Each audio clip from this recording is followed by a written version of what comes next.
Ребятушки, всем привет!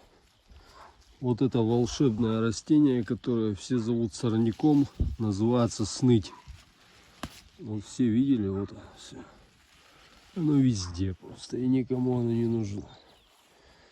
Вот если вы поверите на слово, что если добавлять это в салаты, в смузи, куда угодно, это просто столько здоровья дает.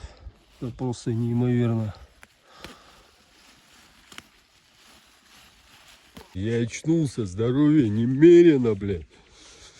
И что мне было делать с ним? Короче, пушка, ребят. Везде завалом.